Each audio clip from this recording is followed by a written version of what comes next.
Could we have possibly seen the greatest episode of NXT UK ever? Gentlemen, raise your beverages. This is an NXT party.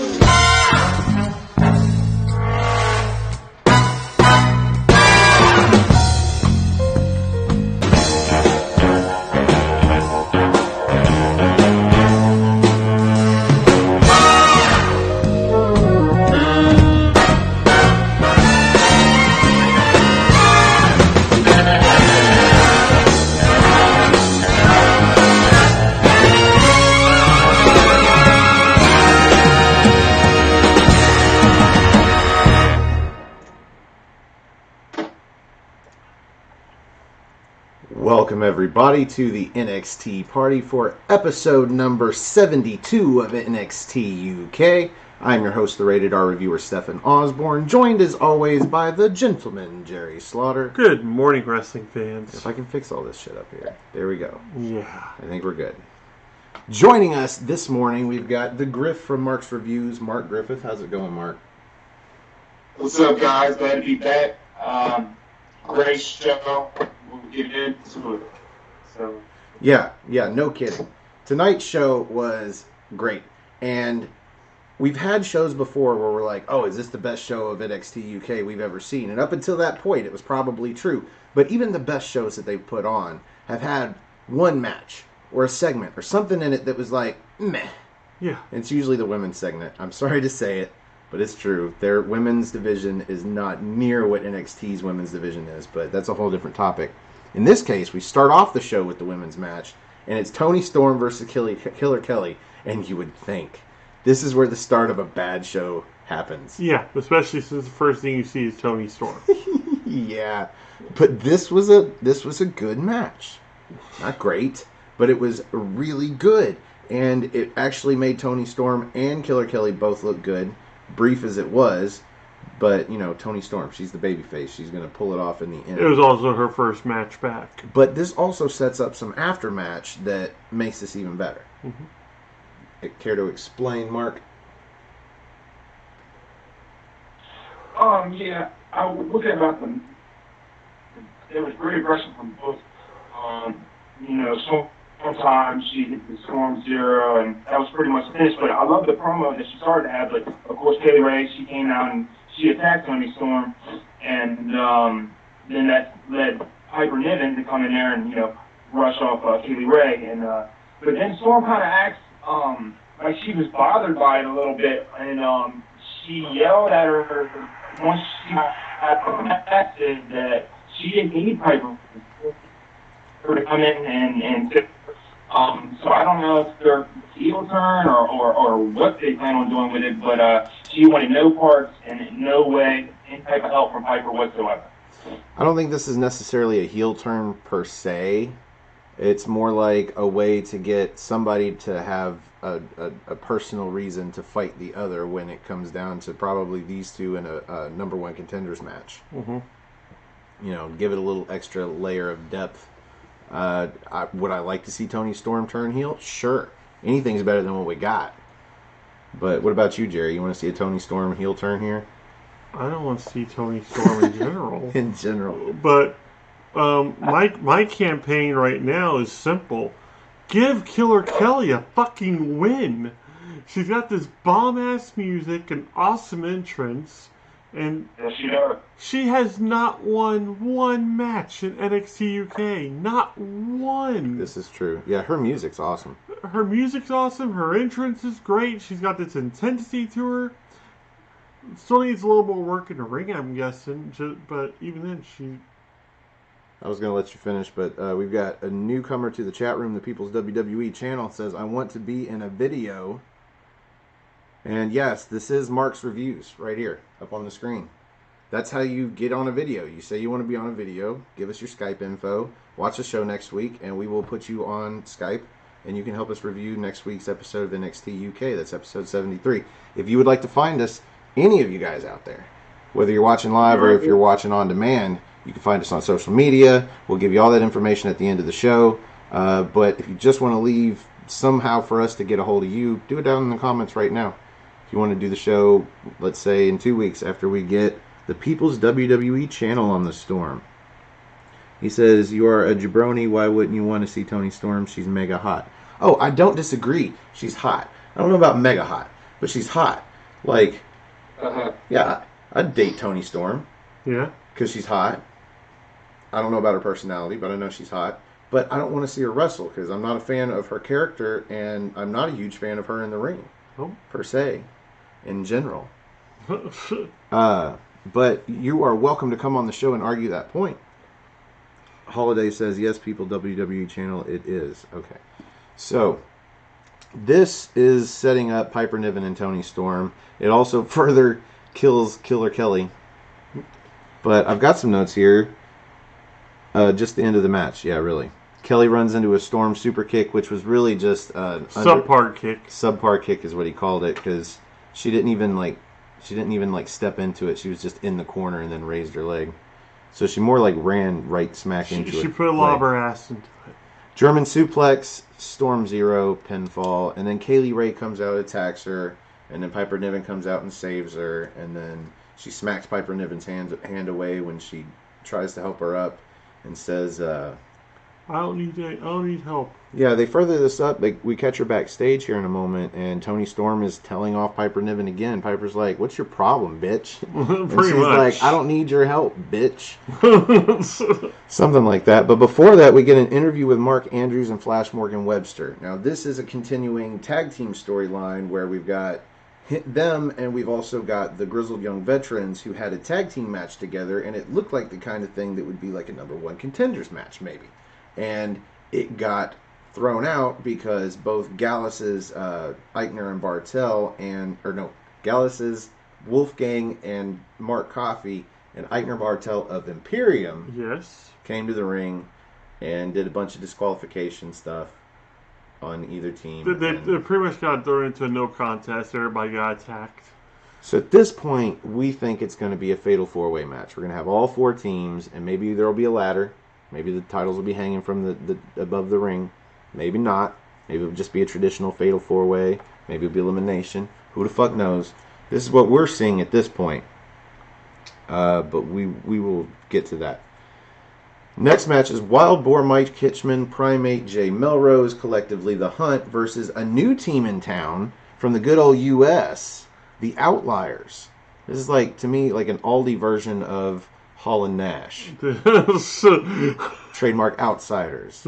What are their names? Riddick Moss, who we've seen before, I think on NXT. Yeah. And because he had the Riddick regimen. Dorian Mack, who is gigantic. He's probably taller than Jerry. Compared to the rest of these British people, yes, he is very, very tall.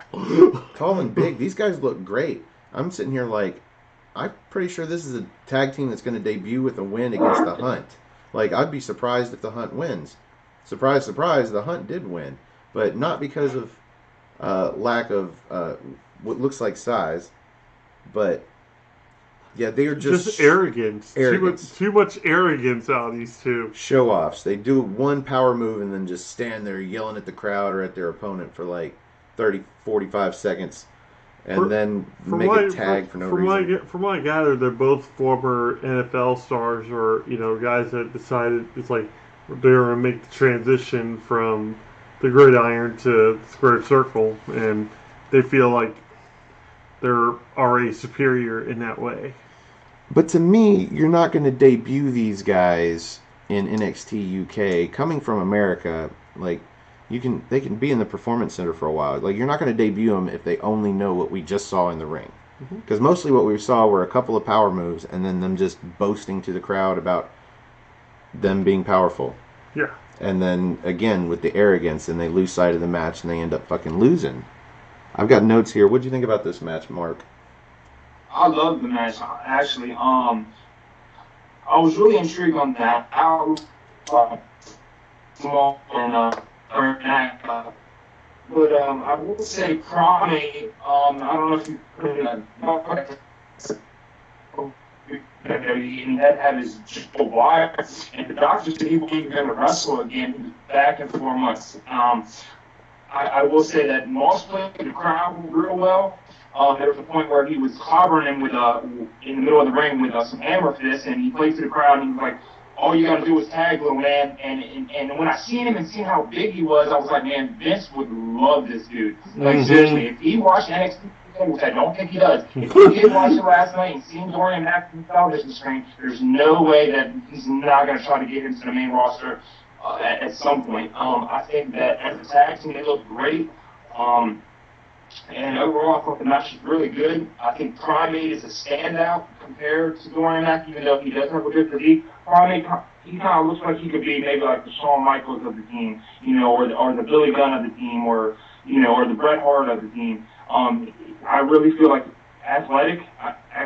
for athleticism, I feel like Primate is up a few notches compared to Dorian Mack, but Dorian Mack, I feel like, with his physique and his character and how well he plays the crowd, I think he could be really big in the company. I mean, I don't know how well his drive is, but I will say the outcome surprised me because I thought that, like you said, them coming from the U.S., them kind of debuting over, I thought they would try to put him over, but I was surprised.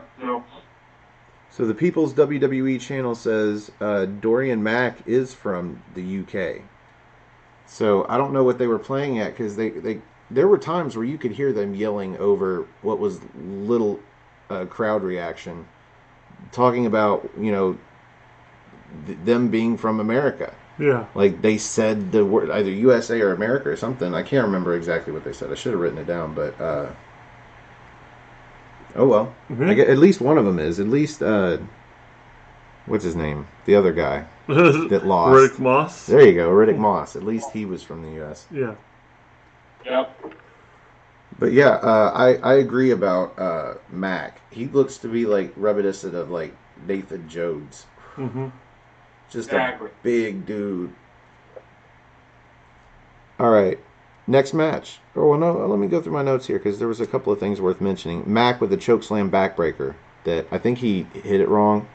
Like he dropped, I think it was Wild Boar with his hips across the knee, and I'm like, there's no way for him to catch himself that way. No. That was a little brutal looking. But instead of going for the pin, he's yelling at Boar, he's yelling at the crowd, he's posing, and then takes a tag, and then Moss comes over and does the Jericho pin with the flexing arms pose. Sure, come on, baby! It was a Jericho pin. But they worked over Wild Boar for the whole match, and then Primate gets the hot tag and just starts beating the shit out of both of them. Does that slap to the mat clothesline that 4 run times into the corner 4 times, 2 apiece. And then let's see, Boar hits a Tazplex to Moss, sends him out to side, and then does a frog splash, which commentary called a Boar splash. And I'll split the difference with a Toad splash to Riddick Moss on the outside, and then Primate goes up top, hits a diving headbutt. And then Boar goes up top, hits a diving headbutt. Then Primate goes up top and hits a diving headbutt. Then they both go up top and hit a double diving headbutt onto the giant Mac for the 1, 2, 3. The Big Mac. The Big Mac. There you go. Big Mac. Big Mac. If this show wasn't already good enough. Yeah. Because that was a really good match for what it was. Mm-hmm. Like, I didn't need to see a whole lot of stupid shit out of the new guys because the whole idea behind the match was they were just gloating too much. Yeah. So that's what they needed to do for most of the match, so I'm fine with that. Anyway, Jordan Devlin versus A-Kid. Now, we have not liked A-Kid. No. I think we both agreed we have not liked A-Kid since we've seen him debut, but we've only seen him against guys that are either going to take him to the mat, like Cash Sono, or jobbers that aren't going to be able to catch half of the shit that we saw in this fucking match. I got a bunch of notes. This was a fun match, beginning to end. And of course we're going to like at least half of it because it's Jordan Devlin. Yeah. It's a new rule. But this was great. Before I break it down, I'm going to let Mark give his thoughts first. One thing I wanted to ask you, I heard Nigel say it for the second time. A-Kid is the first Spanish-born WWE superstar? And I'm asking you guys. It might be true. We know he's from Spain. Madrid. Yep, Madrid. I thought it was a good match. Devlin, when he came out, he just reminded me of like an angry soccer player. But one of the parts of the match where Devlin was pulling on A-Kid way, like, that was really, really gruesome. That was, I couldn't believe somebody's leg could bend that way. So that was the theme of the match. He worked on it on the 8th throughout. There was a point where A-Kid did an amazing moonsault to the outside, which was one of my highlights of the match, but overall I thought it was a good match. Jerry. I was already loving this match, which is weird because I'm not a big A-Kid fan, but anytime Jordan Devlin steps in the ring, I know him to be entertained. So, like, what could have possibly killed the match for me was Tyler Bate coming out. Like, for a little bit there, the match, everybody's eyes went off of the ring, and, you know, all the chants became about Tyler Bate. Like, you have these two great competitors going at it in the ring at this point, and all people were focusing on is Tyler Bate. Big strong boys chants, and then the, oh, Tyler Bate, Tyler Bate. Yeah. That bullshit. You got a whole bunch of that, and I'm like, just watch the match, people. But towards the end, when you, like, you know, when it's obvious that Jordan Devlin is just showing Tyler Bate, it's like, you brought this on yourself. That started becoming almost like a little story in there. He didn't bring it on himself. He brought it onto A-Kid. Yeah, but even then, it just, and then the stare down at the end after, like, he actually turned A-Kid for the pin just so he could stare directly at Tyler Bate. And that the whole match was just beautifully crafted. There was that one spot that just had me pretty much jump out of my chair and it's kind of weird coming out of A-Kid so far. The springboard DDT thing he did was just insane. Yeah, a couple of insane moves. For me, the story of the match was Devlin working on A-Kid's leg, his left leg. And he starts it by kicking his legs out from under him when he's going for a springboard from the apron. And then right after that is when Tyler Bate comes out. And then he comes out to cheer on A-Kid while simultaneously stealing the spotlight. And that's in my fucking notes. Yeah. It was kind of a drag on the match. It was evident. But you know what? It was something different during a spot in the match where they might have some rest holds or something. Yeah. After this, we see the move you were talking about. A-Kid hits a backflip DDT off the top rope. So he either Devlin's got his arm or he's got Devlin's, but he jumps to the top rope and then does a backflip, catching Devlin's head mid-move to hit him with the DDT. It was great looking. And then at one point after that, Devlin throws A-Kid to the ropes, and his leg gives out, and he goes face first into the bottom turnbuckle, and this is what turns it back to Devlin's side. There you go. And, Devlin's side. I think right before this, Devlin does a move while staring at Tyler Bate to A-Kid, where he just wrenches his calf back all the way back to the mat, to where his heel hits the mat, like he's on his belly. If you can imagine, like, it looked like it hurt. Really fucking bad. Anyway, so now his leg's all fucked, and he falls out from under himself. Devlin hits a slingshot cutter and then goes for the Devlin side, but A-Kid counters the Devlin side with a Canadian Destroyer. If you can imagine how that happens, that's what he did. And he does a running springboard moonsault to the outside where Devlin's at, but while he does that, he tweaks his knee. And he just barely makes, I think, a 7 count of the 10 to get back in the ring, and just Devlin kicked in the face. Devlin kicks him right in the face and then stares at Tyler Bate, then drags him into the ring, grabs his head, and just starts toe kicking him right in the face. He even said, like, more kicks. Yeah, more kicks. That's what I said, more kicks. And then pull him into the Devlin side. That's been sort of his setup. And sure enough, pulls him into the Devlin side, 1, 2, 3, while staring at Tyler Bate. Jordan Devlin gets the victory. Of course. Come on, man. It's Jordan Devlin. How could I doubt him for an instant?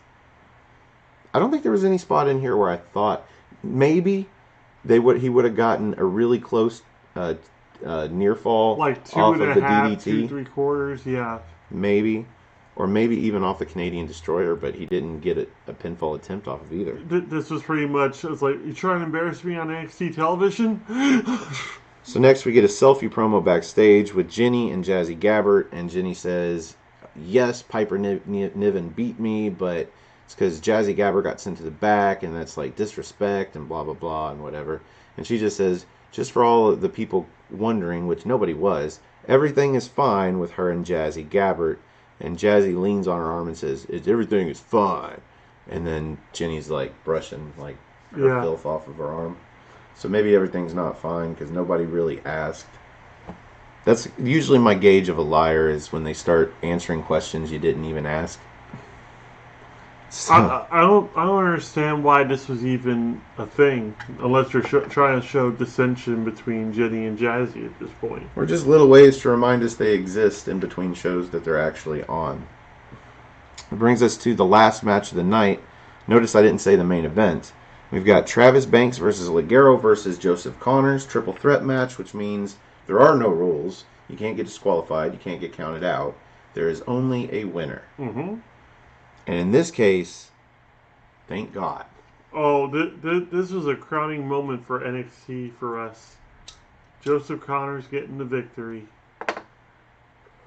Not just a victory, because he's gotten several victories over the last few months. Yeah, but this is a big one.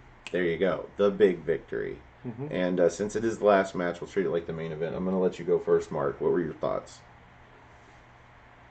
I don't think you guys would agree with me as far as how I felt about it before I noticed the outcome. I thought that the outcome was predictable. And I thought that the program has been done so good so far that there's no way that they can end it. So I felt like they had come with the outcome that they could carry on with this program, and that's to have Connors win. I mean, if he didn't, I feel like all the promos in the past would be for nothing. The interview he did in the red light would be for nothing. Him interfering in the original match that Banks had with Ligero, that would be for nothing. So, and actually they put on this great match. It was one of my favorite matches on that 2019 period. I mean, I might be going a little, taking a step further with that. But no, it's a damn good match. I don't know about, I mean, we're in December already. I don't know about one of the best matches of 2019, but really great match. Pressed it a little bit, but it was great though. I would say that, I don't know if you guys noticed, when Connors went to do the suicide dive, he got his toes caught on the rope, and he almost ended up hurting himself when he did it, but he ended up, I think, being alright though. But I'll let you guys review who won. Well, I've got that spot down, but he was meant to get uppercutted by, I think it was Ligero. It might have been Banks. He was meant to get uppercutted by somebody. So it was okay that he stopped a little short because it kind of took a little bit off of the uppercut blow. Yeah, like Travis Banks was sitting out there. We've seen this spot really mucked up, and I'm referring to Brie Bella. Yeah. But her problem was she's so short that it didn't help. It hindered her because she didn't get close enough to even catch the arm. In this case, he got caught by the ropes and by the uppercut. So I think he was better off. Yeah. Honestly. Anyway, that's delving way too deep. Although I've got a ton of notes, so I can delve plenty deep. But before I do, Jerry, delve away, sir. I thought this match was going to be a throwaway match. I really did. I'm like, okay, I've seen these three wrestle, not all together, but, at least separately. And Joseph Connors, yes, he needed to win for me to really enjoy this match. Because, just like Mark said, it would have felt like, all that build-up and everything for him was nothing. And that they're not going to do anything with him. But now it looks like he's actually going to be a contender for the mid-card title that we still don't fucking have. Yeah. Exactly. Yeah, okay, so my first note, Banks and Ligero team up on Connors. They trade blows. I think Ligero's chopping him in the chest and Banks is kicking him in the back. And then they do a stereo super kick to kick him out of the ring. And then they end up doing that where they're trading roll-ups, and then they do, again, the double backslide turnover with a double pin. But this time, Connors gets in the ring and rolls them over into the pin and tries to pin them both at the same time. I thought that was fun. That was clever. Because it had me like groaning, like again with this shit, but then he gets in and rolls him over and I'm like, all right. You convinced me. Ligero with an ugly double slingshot stunner. It was ugly, but he did it. He slingshots into the ring and somehow catches both of them and then lands on his ass. And it sort of looks like a double jawbreaker. Yeah, they called it a jawbreaker, but I'm like, no, that's a stunner, sir. Banks hits a springboard but backwards senton into Connors' back. Okay, so he runs into the corner, and he's supposed to come down backwards, I think, with a double stomp onto Connors. He didn't get in position. Landed on his head. He was on his hands and knees, and fucking, oh god, this looks so bad. So Banks lands ass onto like his shoulders, like almost his head, but mostly his back, but he plants Connors' face into the mat. Somehow Connors was conscious enough to kick out of the near fall. But holy shit. That busted open his face from there. The referee even saw what was going on and so automatically started putting on the gloves. But then we get some more trade-off. Connors hits that neck snap that he does where the person's on their belly, and it's almost like a natural selection, but the other way. But he hits a double, one onto each of them. That was cool. Let's see. Ligero comes off the top rope with an arm drag, sends Banks into Connors. That was cool. And then Ligero hits a 619 to Banks' legs because they were both on the apron briefly. Then they fell off, and he jumps back on. Ligero swings, kind of jumps on the apron, swings around, kicks his legs out from under him, but he face plants onto Ligero. Like, there were a couple of spots in here that looked semi-botched, and it was always Banks and Ligero. Yeah. Connors gets out there. He ends up pushing, I think it was Banks, into the post. Was it Banks? Yeah. Yeah. And then runs up on him and does the double feet to the chest plant into the steps. No, that was Ligero. Yes, oh, so it was Ligero. That was into Ligero. Let's see. And then he goes for a suicida onto Banks. And Banks hits him with the uppercut. That was the spot we were talking about earlier. Throws him back in the ring. Hits a slice of heaven and a Kiwi crusher. But at this point, Ligero's back up and he hits a springboard splash onto Travis Banks before he can go for a cover. And then Ligero hits a C4L onto Banks. But after that, Connors hits a Claymore. They called it a running dropkick, but it was easily a Claymore. And then picks up Ligero for a don't look down. But after he hits that, he goes for the pin. And the double stomp by Banks off the top rope to break up the pin. I actually thought that was going to be in the match that Travis Banks was going to get the win. And then they're all down. The crowd's going nuts. Mm-hmm. They end up getting back up. At the end of the match is where Connors takes Travis Banks and throws him into Ligero, knocking him off the apron. And then hits a don't look down, 1, 2, 3. Connors wins. The fact that he actually pinned Banks in the match is pretty much like one of the golden boys for NXT UK. I think that was one of the high points for me, because if he had pinned Ligero, no big surprise there.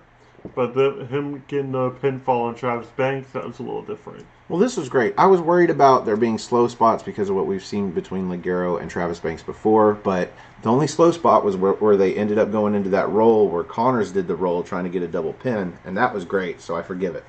And then I was worried about, there's one thing about triple threat matches where they can be fast-paced from beginning to end if you do it right, but sure, Travis Banks and Ligero are going to be able to do that, but what about Joseph Connors? Well, he did a motherfucking suicida. Yeah. Tope suicida right through the ropes. He got caught up with his toes, but you know what? He's all right. Yep. He's all right, folks. He got the win, and I am super glad he did.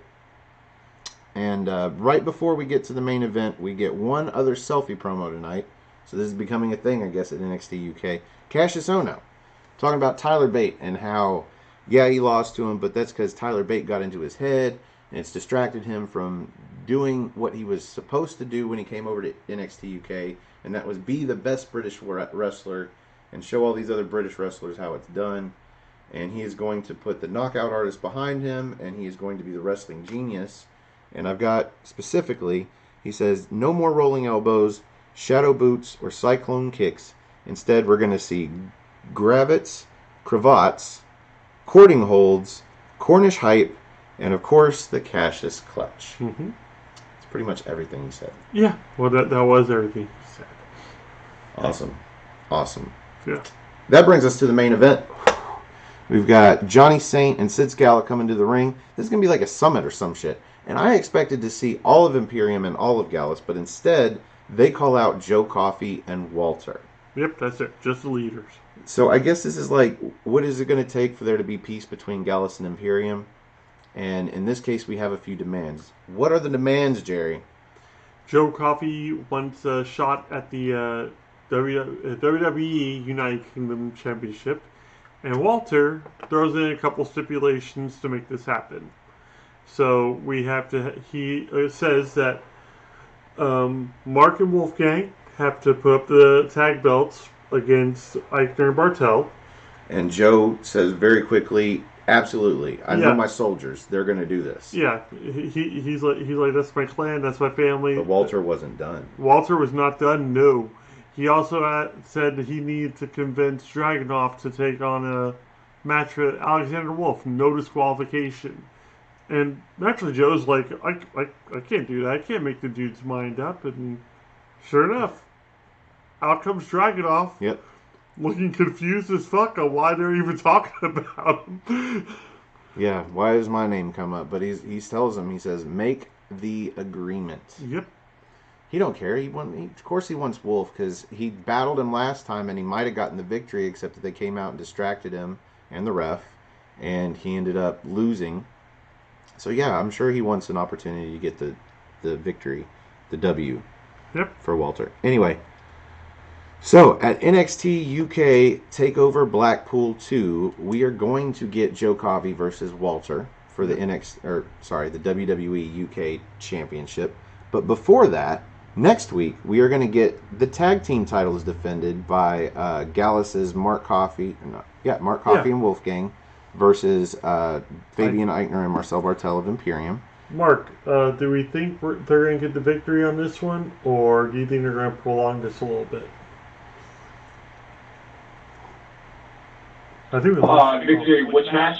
The tag title match. Eichner Bartel versus Wolfgang and Mark. I don't think Gallus ends up getting any of the titles. And I think with the DP,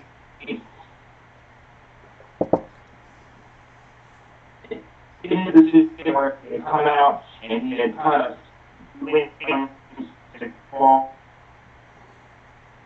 We apologize for the lag, people. We can't control Skype. Going to be the worst up by Imperium. He's going to.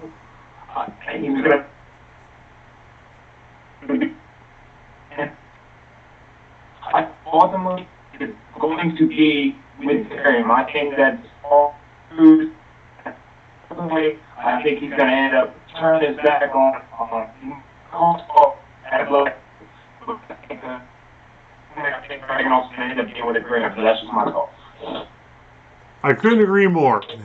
You were breaking up tremendously, and I didn't want to cut you off. I wanted you to get your words out, although I don't think we got very many of them.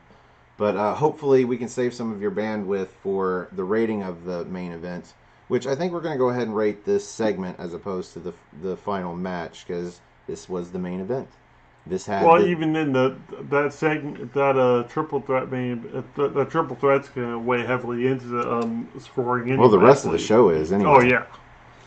So we've got that tag team title match next week, and somewhere in between or at a future date, we are going to get Alexander Wolf and Ilya Dragunov in a no disqualification match. And Walter, after Joe leaves, because he got what he wanted. He wanted the championship match at Blackpool 2.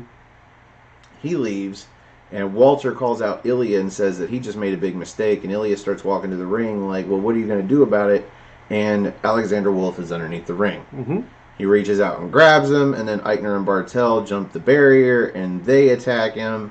They throw him in the ring, and Alexander Wolf puts him through the table, because anytime there's a championship contract signing or anything where they're sitting in chairs in the ring with the table. Or cake. Yeah, somebody's face is going in the cake. Cake is always a bad sign. In this case, it was cool. The show ended with somebody going through a table. You don't see that too often on NXT UK. Yep. So, anyway, I think Jerry had the best probability of what's going to happen next week with the tag title match. And maybe we should talk about it now. That way, when it happens, we can say we told you so. Yeah. Go ahead, Jerry. I'm not going to ruin it. We figure Flashburg and Webster and Mark Andrew, along with the Grizzled Young Veterans, are going to disrupt the match, and it's going to turn into a fatal four-way. at NXT TakeOver Blackpool 2, possibly a ladder match. NXT UK Takeover Blackpool. Oh, okay. I forgot the UCK. The I think that's more likely because I don't see them giving away a full tag title match like this when Blackpool 2 is so close. Yeah. So close. Yeah, I'm hoping you're right that we'll see a ladder involved. Yes. And it'll not only be the first Fatal four-way match, tag team or otherwise, but the first ladder match in the company as well. That'd be sweet. So, that brings us to the end of the main event. And here on the NXT party, live or not, we like to rate the main event using good old-fashioned NXT. And, Mark, you get to go first as the guest. Hopefully, we'll be able to get something out of you that we can hear. Out of 5 spots of NXT, where do you rate the main event? I think this would be the first time I give it a 5. This would be my first NXT UK review 5, but I was completely invested. I was at the edge of my seat the whole time. If you ask me what was my favorite episode of the year, I would definitely say this one. So what better episode to give my first NXT UK 5? Wow. Jerry? I thought it was more or less a contract signing without the paper, you know. But even then, I liked how they handled it. They turned it almost like into like a world peace summit between the two because it felt like a war. It felt like two generals meeting at a table and discussing how they're going to keep the peace and whatnot. I like the fact that Walter, there were no stipulations to, you know, not really even out the playing field, but to give his group more strength, worst case scenario. But, and then the aftermatch with Ilya Dragunov getting beat down. I'm going to go ahead and give it a 3 3/4, but then I'm going to bump it up a quarter for an awesome show, and that's going to put it right at a 4. But the whole segment for me was Dragunov walking out there and having that what the fuck look on his face. It's like, okay, why am I being pulled into this? This is like your guys' thing, but okay, let's do this. He shouldn't have a confused look on his face. He pulled himself into this when he sided with Gallus instead of Imperium. Yeah. And it worked in his favor because they did at one point come out and save him from a 4-on-1 beatdown. Yeah. At the end of this show, not really. Of course. Yeah, that was kind of weird. You're like, when's Gallus going to come out? And like, they're dressed in their Sunday best, dude. They're not coming back out. They got what they wanted. Yeah. Imperium and Alexander Wolf is now Ilya Dragunov's problem. Mm-hmm. I like this. This wasn't a contract signing that is just your atypical bullshit. We thought this whole feud was going to end up in a cage. 4-on-4, like War Games. We were hoping it would end up being a War Games thing, but that's not going to happen. We got the 4-on-4 match. It was a traditional 8-man tag match. Yeah. And it didn't really solve anything. So this makes sense. Okay, instead of, beating each other up every week on NXT UK, of course it would be every week, but let's come to an agreement on how we can just settle this. And Joe's like, I want a title shot. Yeah. That's why I'm coming after you, motherfucker. You're the guy with the title. And you kicked me in the face the first day you were here. Yeah. Scarred his face. And Walter's like, well, we want title shots too. You guys got titles. Yeah. We got a tag team. And he also wants a little bit of action. Yeah. He wants, I don't know why he wants the retribution for Ilya Dragunov, or from Ilya Dragunov. Like, I don't know why he wants the other. I think it's the fact that he refused to come into a group. So it's one of these things where it's like if you're not gonna be with us, you're against us. But they already got the match, and they got the most of the post-match beatdown. Mm-hmm. They got the win. Like, I think this should have been a term that Ilya Dragunov should have come out and been like, hey, let's throw this term on the contract too. Yeah. Something like that. But either way, this sets up 3 great matches. 2 title matches that we were hoping for. One of which is going to happen at the pay-per-view. Yeah. If it's called a pay-per-view. I don't know. Anyway, I really liked it. I would agree with you. Spot on. I wouldn't call it great because it wasn't a match. If this had been the final match that we were rating, it might have started at a 4. I'm going to start it at a 3 3/4 and bump it up an extra quarter because of the great show. 4 spots of NXT. I was about to say, I think it's the highest we've actually given a contract signing / just segment at the end like that. So I think it averages 4 1/3 spots of NXT. Something like that. It's pretty good. Mm-hmm. Yeah, I really think this show should have ended with the triple threat match, though. That was awesome. Mm-hmm. But I guess, yeah, you want to end with the table. You know what? We got a table spot. This might be the first table spot we've gotten on NXT UK television. Because I think the last time we had a contract signing, nobody went through a table.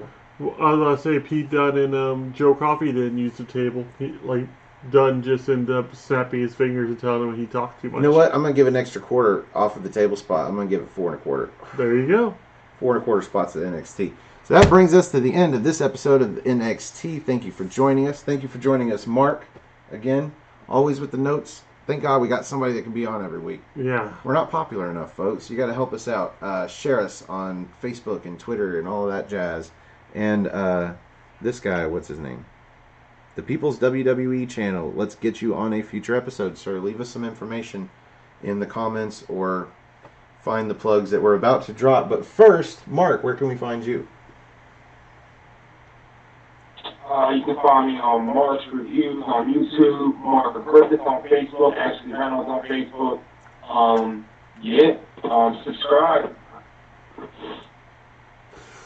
Short and to the point. Yeah.